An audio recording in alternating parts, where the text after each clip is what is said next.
Dobrý den, priatelia. Viete mi poradiť nejakú rýchlu a efektívnu metódu, ktorou odstráním stres? Ja si veľmi uvedomujem, že ma ego skúša.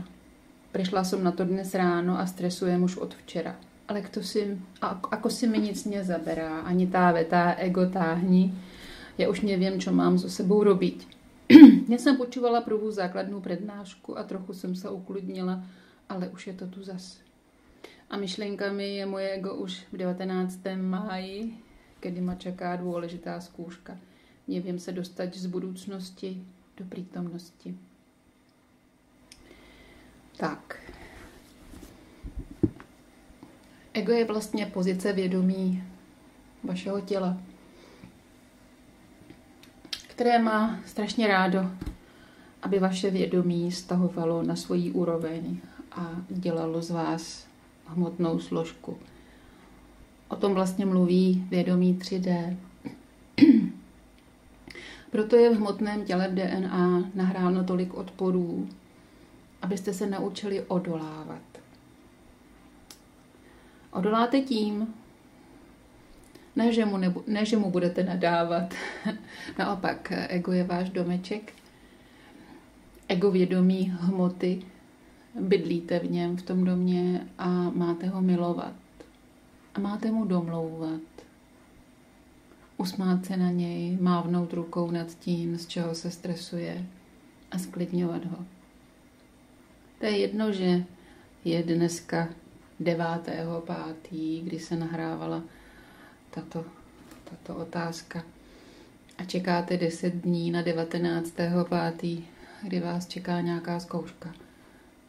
Ono to bude tak, jak to bude a navíc už je to všechno hotové. Vy si jenom představujete, že vůlí Lucie změníte něco. Je nahráno přesně tak, jak se budete učit. Zda zkoušku uděláte, či neuděláte. Jakým způsobem ji uděláte.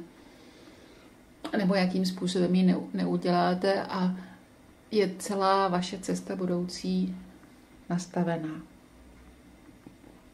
Jestliže tomu tak je, už je jasné dnes, jestli tu zkoušku udělám nebo neudělám. Já se tam jenom posunu a zjistím to. Bez jakéhokoliv odporu. Ego využívá toho, že si myslíte v té chvíli, když vás strhne, že všechno máte ve svých rukách. Tak to není. Tohle je pozice ještě mágovská. Tak tedy, tady a teď se budu učit a pak uvidíme, jak to dopadne. Ale vždycky jde život dál. Váš osud je nastavený dál a je vždycky dobře nastavený pro to, co se má dít. Dnes už je dávno listopad, takže už dávno víte, jak ta zkouška dopadla. A pevně věřím, že se tomu už z dálky usmíváte.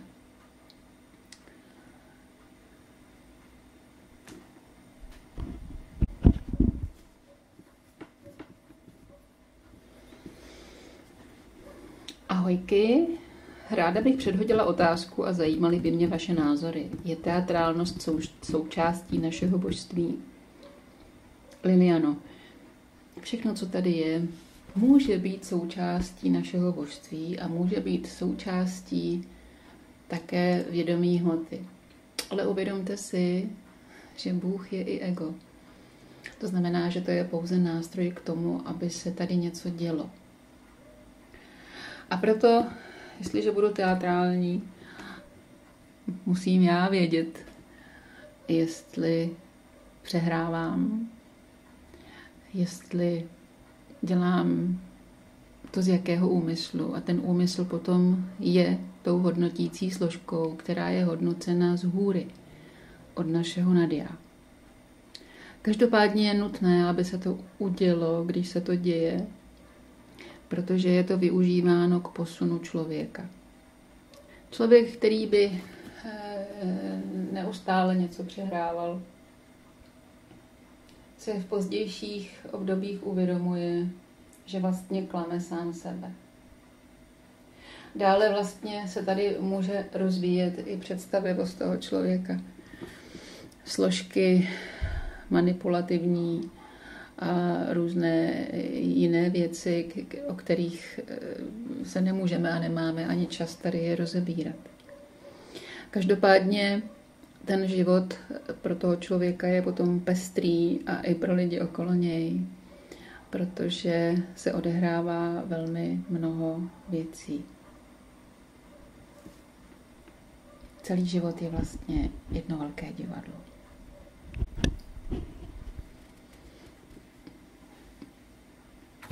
Otázka číslo 205.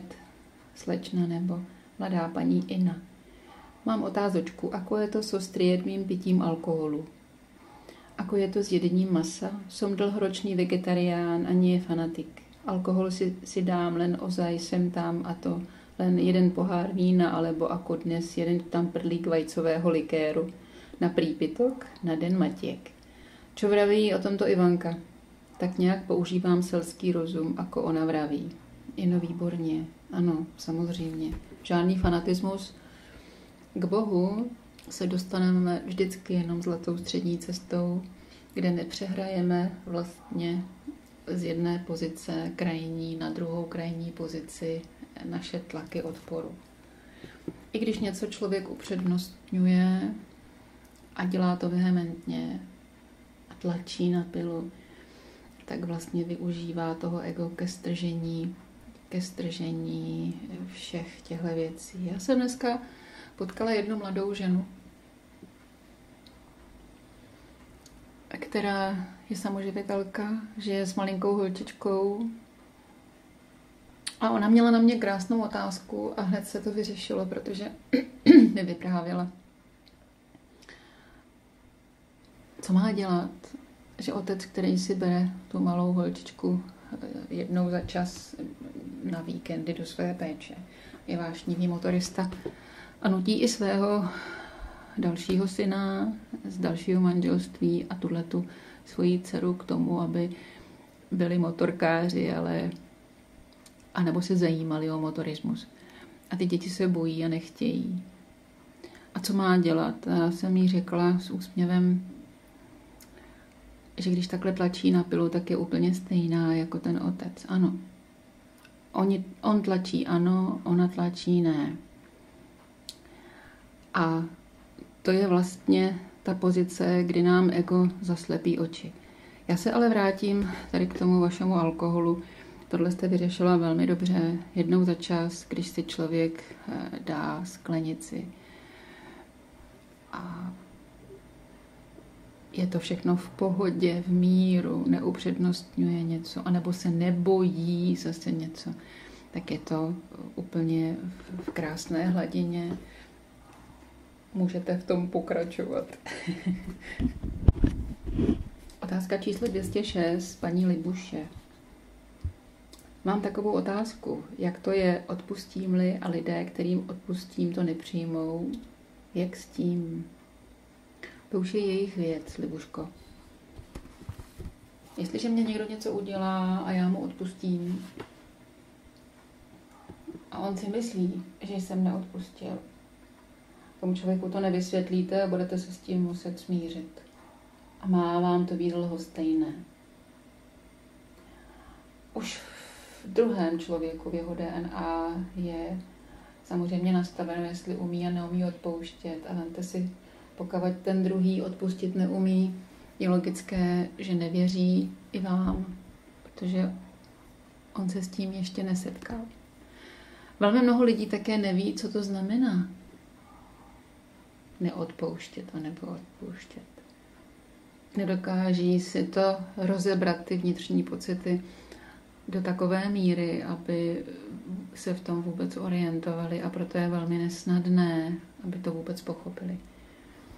I s tím se člověk musí smířit. Vše je vždycky přes jedince, přes buňku, která se učí, a to ať v kolektivu nebo v jednotlivcích, je velice důležité pochopit. Pak z vás odpadne taková ta snaha a tlaky na to donucovat druhé věřit, že jste odpustili, anebo jiné věci. Paní Iveta, přeji vám všem krásný den v oblasti první čakry pociťuji v průběhu dne takové jemné brnění. Co to znamená?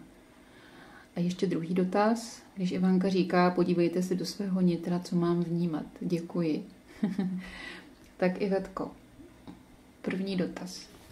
Brnění jemné a příjemné znamená, že jste něco pochopila. A že se otevírá v uvozovkách optimismus, to znamená klid, zvyšuje se klid a vy jako Bůh, jako božství se naléváte do hmoty Iveta, za kterou jste se považovala kdysi dávno. Iveta jistě měla uzavřenější první čakru, než je to teď, protože jinak by to brnění bylo už od začátku vašeho života. Božský člověk cítí jemné brnění a příjemné v celém těle a všechny hladiny jsou urovnané a volné. Tělo jakoby pulzuje, jemně vrní, tak jako kočička, které je hodně dobře. Pokud zažijete nečekaný blok, nečekaný odpor, to znamená nespokojenost, tak se to zastaví, protože se čakra smrští, vy se nemůžete napojit. Vaše hmota vás ukecala, přesvědčila vás, že jste pak hmotou a uzavřela přívod vám do vašeho těla, takže to tělo je jakoby v tom místě zmrtvělé. Jako kdybyste dostali injekci u zubaře a stuhla vám tvář, tak přesně takové pocity potom mají lidé, když dělají blokaci v těle. Mnoho lidí taky po dlouhých letech, kdy dělali nějaké pesimismy a když jsem s nima třeba mluvila, tak odcházeli a s údivem se koukali na nohy a říkali, já cítím, jak najednou vnímám, jak do mě teče proud ze země. Ano, ta hmota se vlastně s tou spokojeností uzemní. Lidé, kteří dřív toužili po duchovnosti a opovrhovali hmotou, matkou zemí a vším hmotným, nevěděli, že jednota je celek a hmota, která je oživená Bohem. Tak se vymísťovali a pořád si lítali nahoře, ale vy se dostanete do svého božství teprve tehdy, až umožníte Bohu vstoupit do hmoty. Neboli vám. Vy jste to božství. Odtud pramení ty pozice brnění. Druhá otázka. Když Ivanka říká, podívejte se do svého nitra, co mám vnímat. Zkuste si představit, že se dostanete do nějaké obtížnější situace a vaše tělo, protože kdysi dávno jste třeba, dejme tomu, neuměla přijmout, že se někomu něco stalo, nebo i vám, umíte dělat lítosti.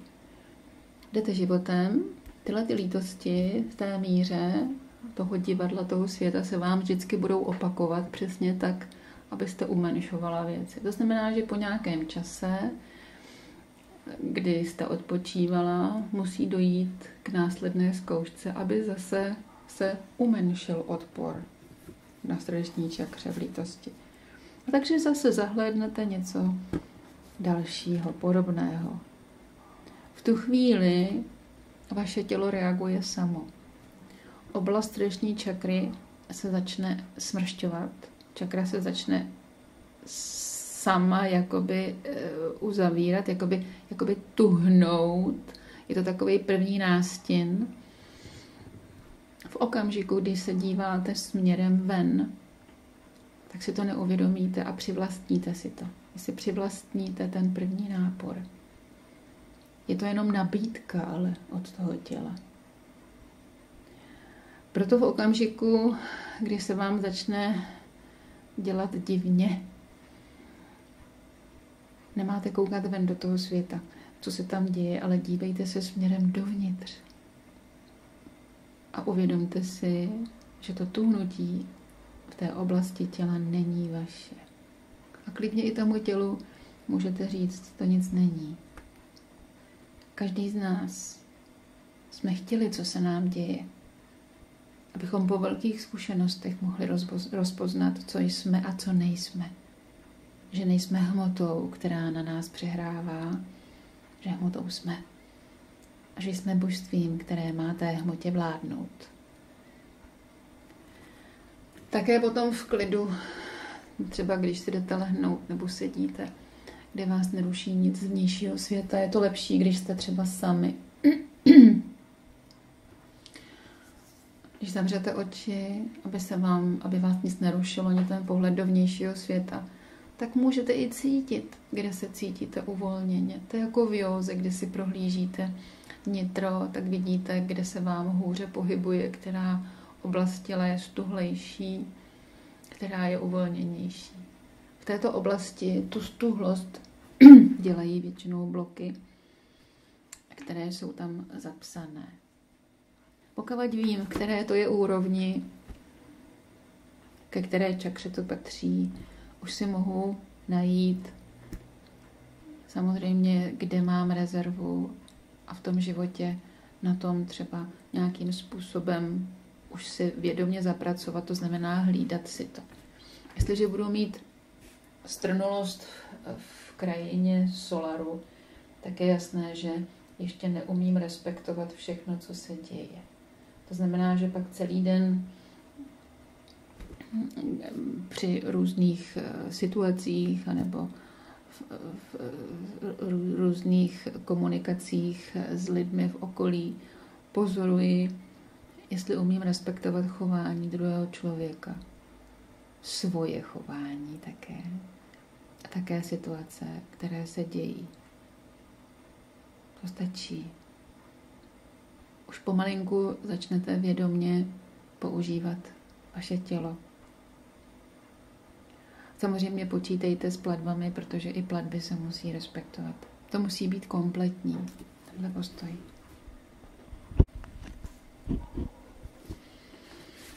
Ahoj všichni, chci se zeptat, z čeho si myslíte, že pramení nálada. Díky a pěkný den všem. Ula. Tak, Ulo. Zkuste si prohlédnout chování našich těl. Většina lidí má dobrou náladu tehdy, kdy se mu něco povede, podaří. Pokud je člověk zablokován, něco odmítá, dobrou náladu nemá. Vaše tělo je potom těžké, uzavřené a ego vám předhazuje neustále problémy, které nejsou pro vás vyřešené. Ano, i tohleto souvisí s duchovním růstem. Když uvidíte bezstarostné dítě a vzpomeňte si na Krista, máte být dětmi, bezstarostnými dětmi. Ano, vy žijete v Bohu. Ten Bůh vám dá absolutně vše. A když se těmi dětmi stanete, pak jste jeho buňkami, které on mohl naplnit. Což běžně lidé neví ve 3D vědomí. A proto poznáte velmi snadno člověka čistého, který bude velmi často dobře naladěn.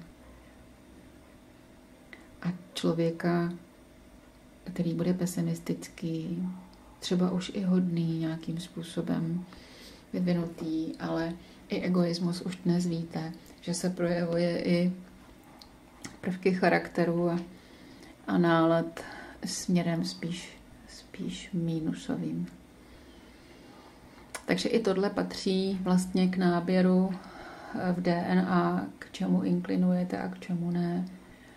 Protože vy se osvobodíte od té hmoty, která vás nezatěžuje. Nálada je pocit svobody. Nedávno mi někdo poslal příběh, kdy si dávno vytvořil nějaký pokus v New Yorku, kde nějaký přední virtuos, který vyprodával veliké haly a koncertní, hrál převlečený za chudáka někde v newyorském metru. A lidé, kteří chodili okolo, si ho vůbec nevšímali, těch úžasných tónů. Jenom pár dětí a velmi málo lidí se zastavilo. Ano, protože ti lidé nemohli slyšet. Byli zatíženi svými bloky, svými starostmi. A já si pamatuju, jak jednou jsem byla v kuchyni a přes 3 místnosti, kdy jsou ještě jedna malá, jedna velká předsíň, byly otevřené dveře před dům. A stála ta maminka, něco mi říkala a já si pamatuju, jak jsem slyšela kosa, který seděl přes ulici na komíně protějšího domu a zpíval. A přestože jezdili auta a trolejbusy, já jsem slyšela jenom toho kosa. Pak vnímáte všechny tóny. Nic vás neruší, když máte dobrou náladu.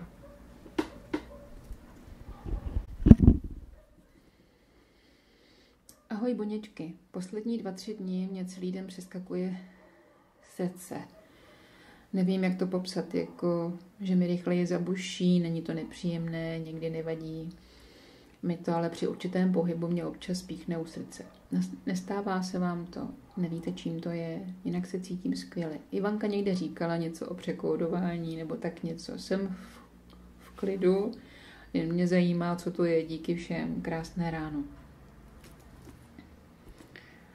Tak, Marcelo, stav 3D vědomí je stav, kdy srdce vývojově není připraveno na příliv obrovského božství.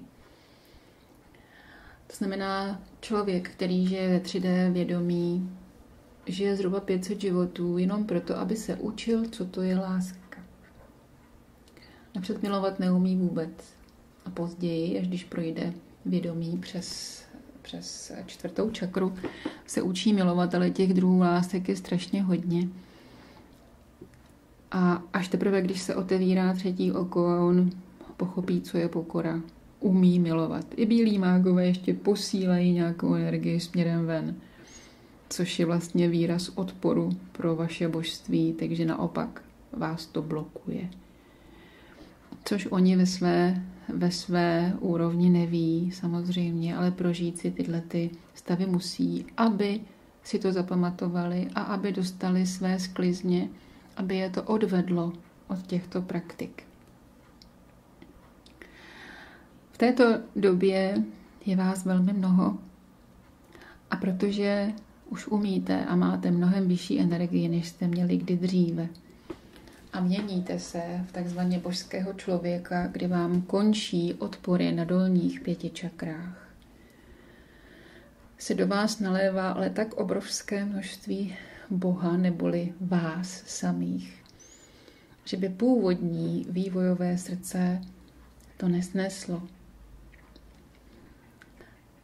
Ve vědomí Boha ten člověk miluje všechny lidi sebe ve smyslu pokory.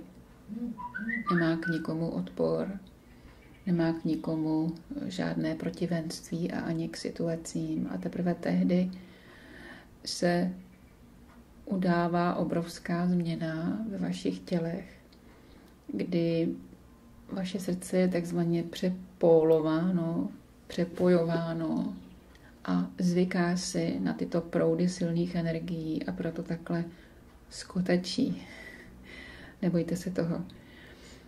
Pokud by to trvalo delší dobu, než třeba pár měsíců, klidně si i zajděte na vyšetření lékaře, nic nezjistí.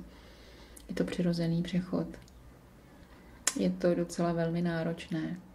Ve vyšším stavu jsme my, protože pod planetou vždy byl jenom jeden Bůh, který byl rozdrobený do duší, do takzvaného syna, ukrytého pod matkou hmotou, aby se vyvíjel a nabíral si inkarnační zkušenosti. V té době, v této trojnosti, když si nabere ale všechny zkušenosti a zastaví se odpory, dopředu naplánované vašich těl a využité ve zkušenostech, tehdy se z vás stává božství a musí se samozřejmě hmota, ve které žijete, změnit. To je vše. Paní Kateřina. Milé buněčky, zajímalo by ma, či taky stomávate také stavy jako neustále zamlhené myšlení. Pocit, ako by ste boli za nějakou oponou, lebo já si dost často připadám, ako keby som stále spala. Někdy by som aj najradšej sa poštípala, aby som sa prebudila. Ale keď viem, že by mi to nepomohlo, často si připadám ako zombík. Do toho neustále brněně těla, energie v rukách a nohách. No jednoducho dost zaujímavé stavy. Čo to je? Viem, že to brněně Ivanka často vysvětluje. Nalieva sa do nás otec, božstvo. Ale čo ten stav toho otupení a zamlženia? Mám ještě nějaké odpory, snažím se, ale tak keď to má tělo v programe a prostě ide podľa toho, tak aj vím, že snaha je zbytočná. Buď tie odpory časom odpadnú, lebo až na budúce. Katko, výborně. Ano, to je normální stav. Víte, k egu patří myšlení. Vaše myšlenky jsou také nahrané v DNA, to už víte. Bůh nemá myšlenky, je to jenom oddělovací zóna. Proto jogíni staví své myšlenky. Vzpomeňte si, pan doktor Tomáš s paní Mílou, když meditovali, a všichni ti, co se věnovali těmhle technikám ve 3D světě a dělali to samozřejmě velmi dobře, věděli, že božství může prozářit teprve tehdy, až vznikne mezera v myšlenkovém pochodu. Proto vlastně ego přemýšlí. Na základních přednáškách jsem to vysvětlovala.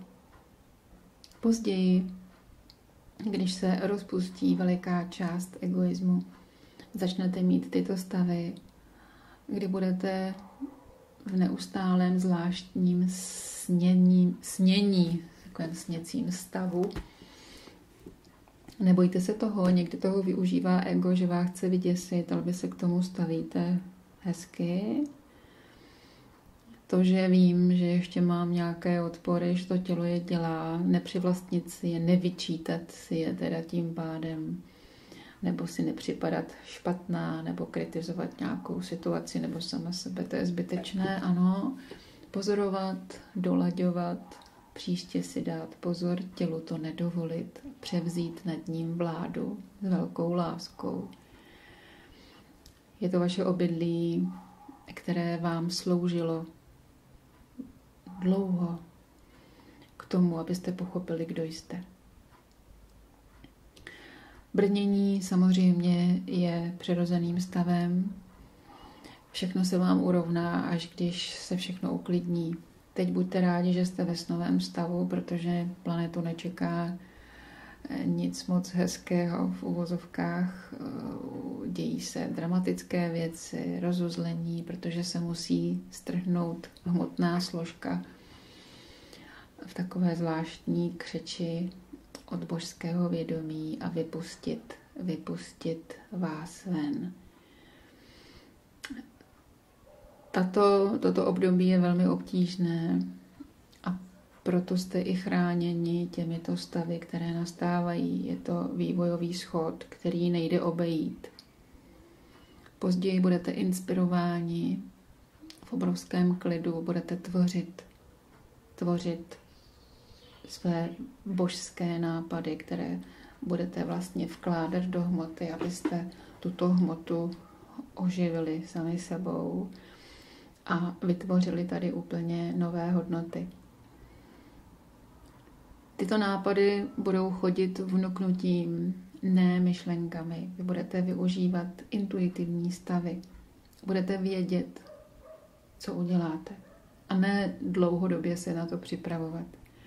Vývoj hmoty je velmi složitý a každý schod je charakterizovaný jiným konáním hmoty a chováním a také fyzikálními zákony, což už si můžete prohlédnout okolo sebe na každém kroku.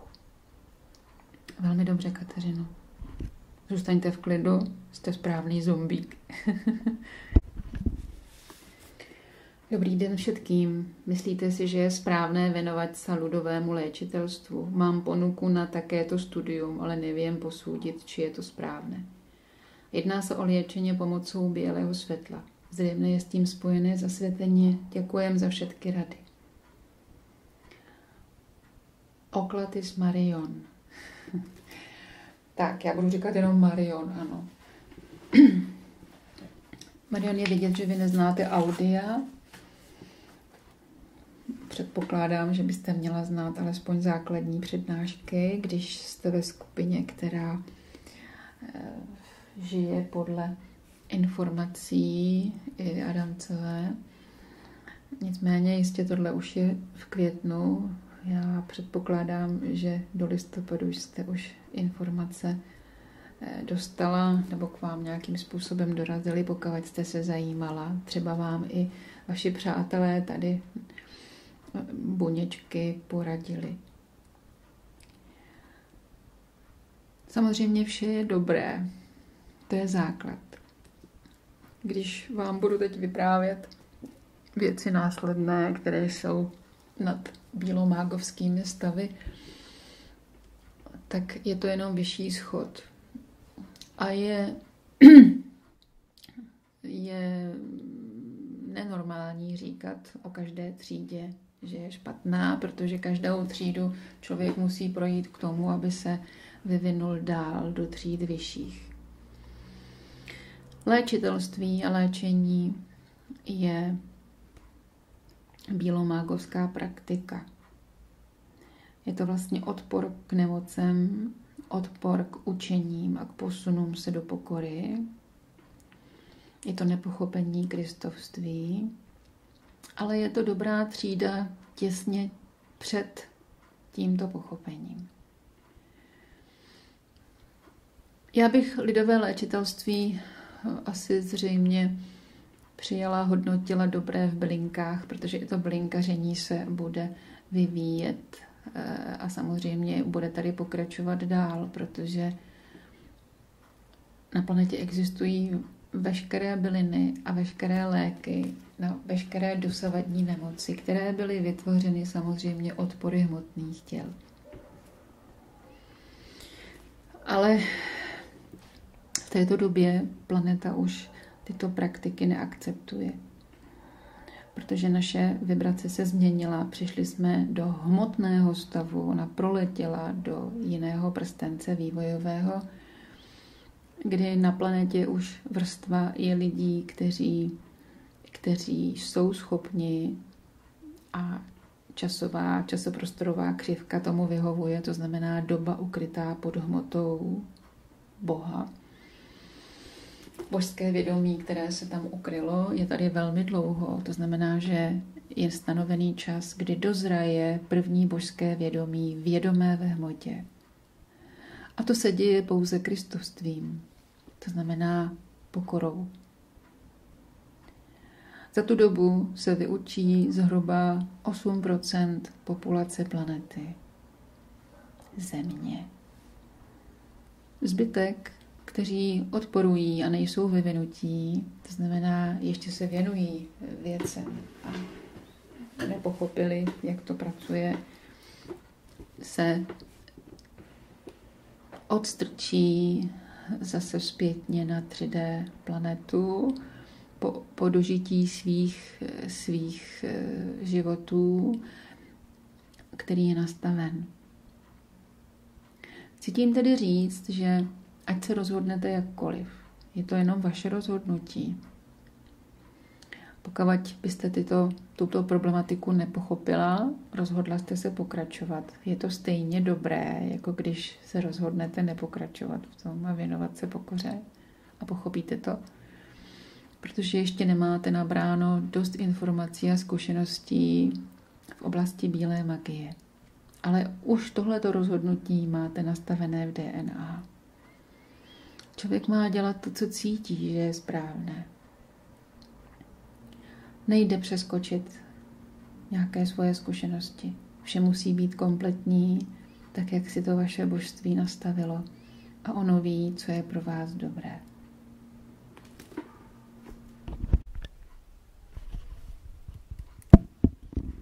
Paní Mária, milé buňky, podaďte a možno ukážte smer od minulého roku mám problém s ľavou nohou. Najprv úraz, tiež zase problémy s nechtom, vďaka za názory. Ještě jeden dotaz, aký máte názor na ulieknutí, anebo možno něco také, že máte pocit, že vám někdo nepraje. Vďaka a slněčkový dník všetkým. Tak, Maruško. Všechno, co se týká levé nohy, je záležitost hmoty. Levá strana je hmotná, to znamená směrem do lidských těl. A tedy i do vašeho. To znamená, že tam, pokud je problém v levé noze, jste považovala činy nějakého člověka, včetně možná sebe, jako Marie, za špatné, protože to projektujeme samozřejmě potom na konkrétní osobu, na konkrétní hmotnou složku. Jsem moc ráda, že se ptáte i na ten druhý dotaz, protože mi poslední dobou také přicházelo spoustu informací a dotazů nejenom na uřeknutí nebo uřknutí, ale také na prokletí. Tak, uřknutí nebo prokletí přichází vždycky z hladiny černé magie. Je to útok. Tenhle útok samozřejmě stíhá jenom hmotnou složku o stupeň vyšší, protože vy už víte, že se hladiny posunují. Jestliže jste v minulosti byla černým mágem a útočila jste jakýmkoliv způsobem na druhé lidi, musíte dnes sklidit přesně stejné množství útoků a uřknutí směrem z hladiny nižší. Protože vždycky tyto útoky sklízí hladina další následná, tedy bílomágovská. Další hladina už nesklízí. Útok směrem na pokoru už neexistuje, protože, jak vy víte, tak když zemřou člověku všechny odpory těla, už není hmotou, jenom hmota těla má odpory, ale je Bohem. A na něj žádná hmota nedostřelí. To znamená, že poslední útoky, které se dějí a umírají, jsou v hladině bílé magie. A je to útok, který je velmi specifický a je to takzvaná ochrana. Jestliže bílý mák si dělá ochranu proti útokům z vnějšího světa ze strany černého mága, který útočí ještě osobně, tehdy vlastně také útočí, ale nemyslí si to a neví to. Jak se zbavit takovýchto věcí je, že vám to má být jedno. To znamená, nemáte zažívat strach. Strach je jeden z největších odporů, které lidské tělo zná. Už od prvopočátku. A proto se také drží co nejdéle.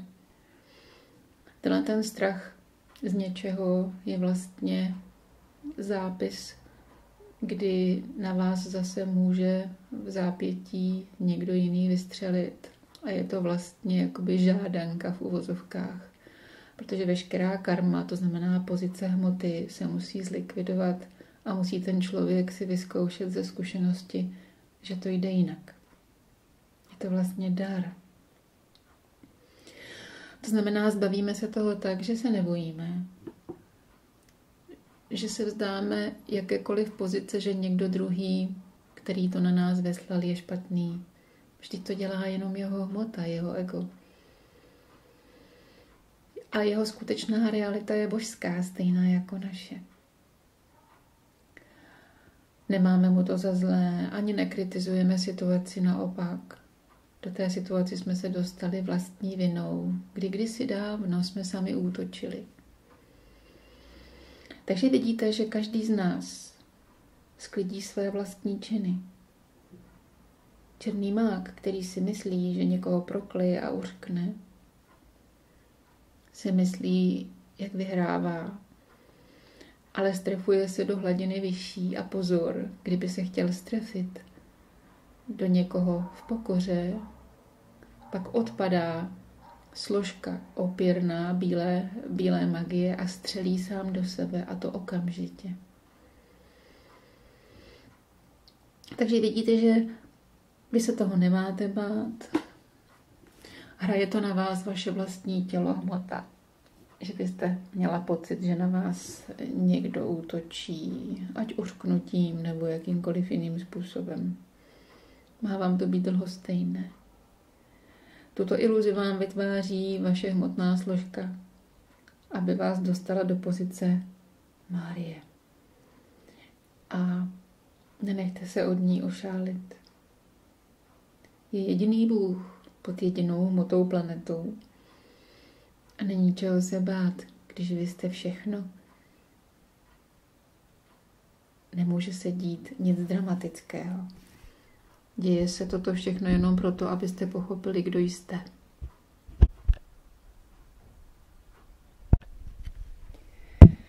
Pan Michal.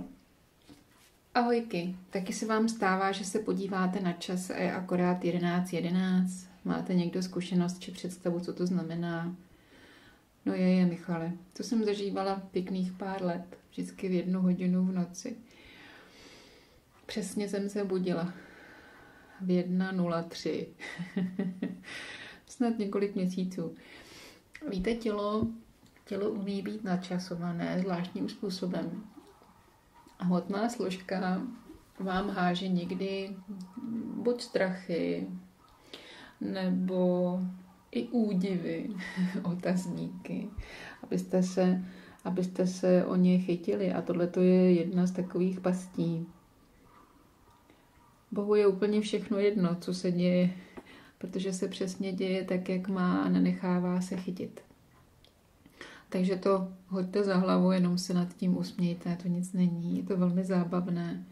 Ale přemýšlet o tom, to už je množení myšlenek. A vy už moc dobře víte, že i myšlenky jsou nastavené od ega, protože myslí mozek, hmotná složka. A myšlenky nás oddělují od vašeho božství. Bůh nemá myšlenky, Bůh žije intuicí. Zkrátka najednou do vás spadne, co máte udělat, ale neděje se to v myšlenkové formě. Paní Jana, krásný večer všem, moc děkuji za tyto stránky, jsou úžasné. Chtěla bych se zeptat, bolí mě pravé rameno a loket. Poradí někdo, co mám změnit? Děkuji. Jenčko, pravé rameno je nálož, kterou si dáváte vlastně na svoje bedra tím, že chcete být lepší. Takový to usilování. Uvědomte si, že v DNA vašeho těla jménem Jana je nastaveno, jaká vždy budete. Co budete zvládat a co ne, abyste se nemontovala, nepletla do věcí druhých lidí a nebo do jiných situací se vrhala po hlavě. A přesně tak, abyste dostala šanci si uvědomit, že kdokoliv a cokoliv je stejný jako vy, takže každý jsme, jaký jsme. Přesně to, jak říkal Kristus. Jenom hrajeme svoje role.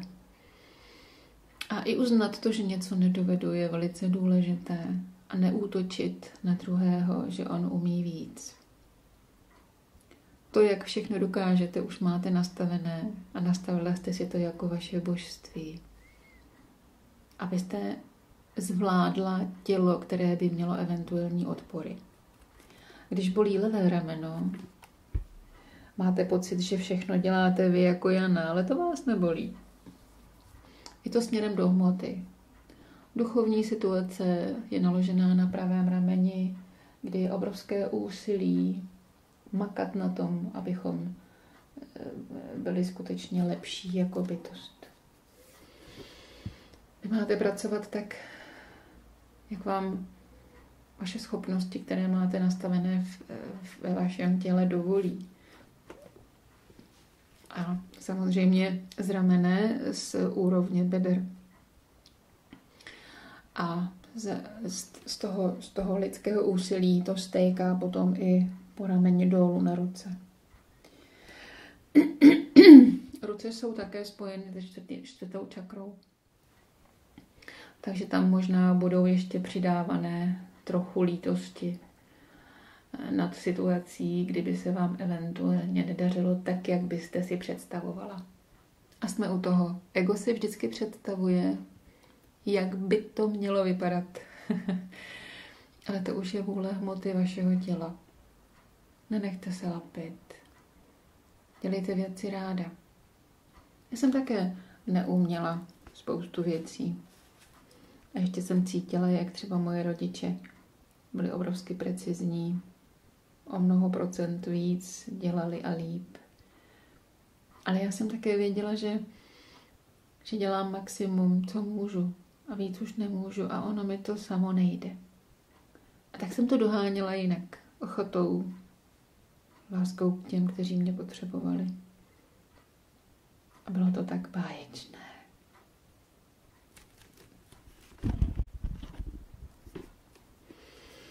Paní Michaela. Ahoj lidi, má tady někdo zkušenosti s migrénou? Myslím skutečnou migrénou. Ne bolesti hlavy.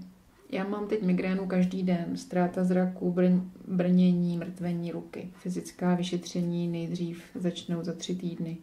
Nemám naposlouchány všechny ty přednášky, jestli tam Iva o tom hovoří. Já žádný zkušenosti nemám. Měla jsem jednou migrénu před 8 lety. Ale teď teda jedu asi první ligu od soboty. Michalo, to můžou být různé důvody. Velmi silná migréna bývá veliký blok ze strachu z budoucnosti. Je to nějaký nečekaný odpor a velmi silný. Může to být úlek, nějaká obrovská nečekaná ztráta v rodině nebo nečekaný strach o to, co se bude dít. Ale to máme každý jinak nastavené a já na vás nemohu šahat. Za prvé, tohleto už je otázka z května 2015. Teď už je dávno listopad. A samozřejmě byste mě musela požádat. Takže tohle já vždycky dodržím. V případě, že by člověk udělal takovýhle obrovský odpor se strachem do budoucnosti, s takovou tou obavou. Strach je na jedničce, ale obava, to je zase trošku jiný pocit, který člověk mívá, když takhle vyhlíží z těla do dálky. Je vlastně vymístění se. Pokud je to akutní, silný nápor, takovéto obavy, může se zapsat zápis, který může mít i silnou platbu, která pak může třeba nechat vzniknout místu, kde nemůžete sídlit jako božství. A tam potom u lidí většinou vznikají problematická místa. Buď ucpávání, nebo tam může být nějaký útvar, který se tam vytvoří, protože hmota si potom dělá, co chce. Ale to už je na osudu toho každého člověka. Vy všichni moc dobře víte, že jsem vám vysvětlila, že osud planety je nastavený a hotový.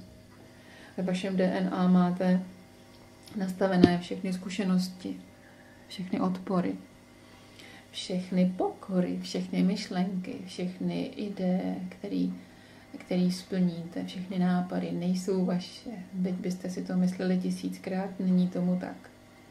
A pokud tam jsou nastaveny tyto věci, tak vám může dojít, že tam máte nastaveny i všechny nemoci, které máte prožít.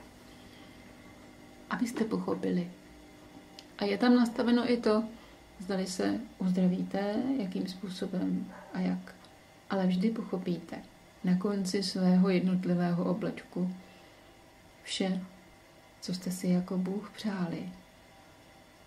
Abyste se sjednotili s vaším božstvím, tedy jedinou cestu, kterou můžete správnou zvolit, je pokora k tomu všemu, co se děje, abyste byli Bohem. Tohle si myslím, že už mnoho lidí pochopilo. Paní Monika. Ahoj lidičky, poslouchám Ivanku a zrovna vypráví o tatínkovi, jak onemocněl díky nenávisti. Co mi teď vrtá hlavou, co to konkrétně znamená, když řeknu, že někoho nesnáším? Samozřejmě, že nejen slovně, určitě mi ten člověk nějak vadí, takže 2. Zlost určitě taky, takže 3. A posuzuju a hodnotím 5. A teď do mě, děkuji srdečně za názory.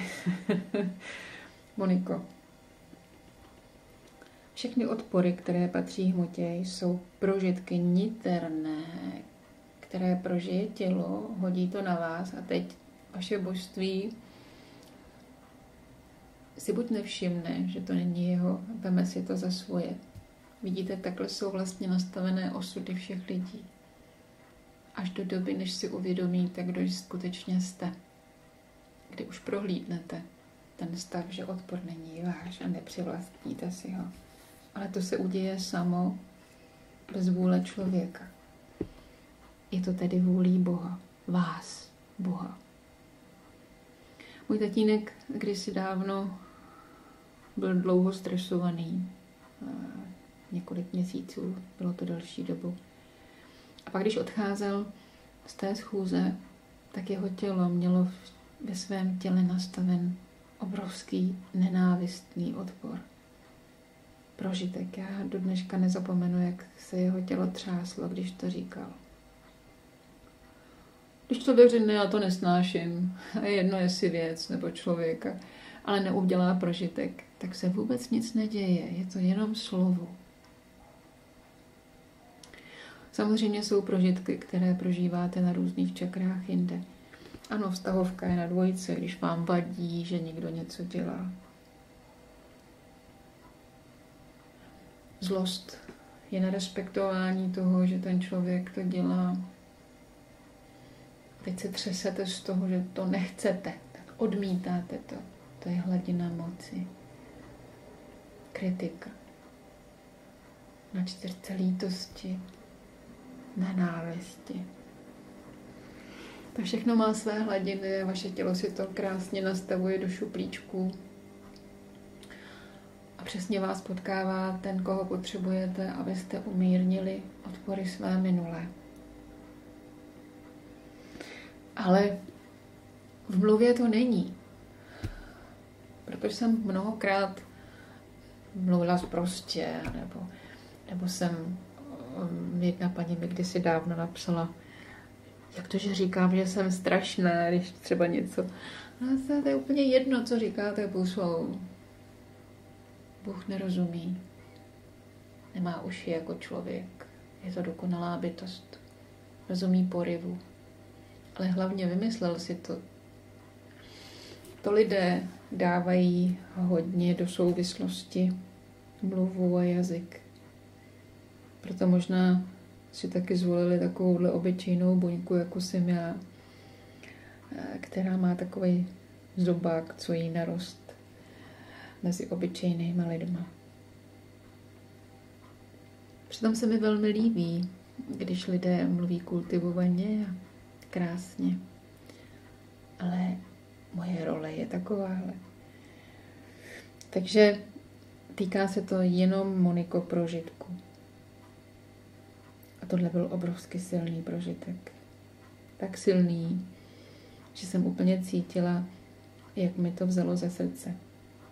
2 roky dopředu jsem viděla, že můj tatínek zemře.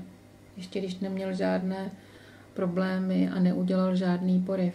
Jenom jsem ve svém DNA zahlédla tuhle situaci, která se jednoho dne uděje. A když jsem stála u ní, byla tak silná, až se mi sevřelo srdce. A věděla jsem, že nemůžu dělat vůbec nic.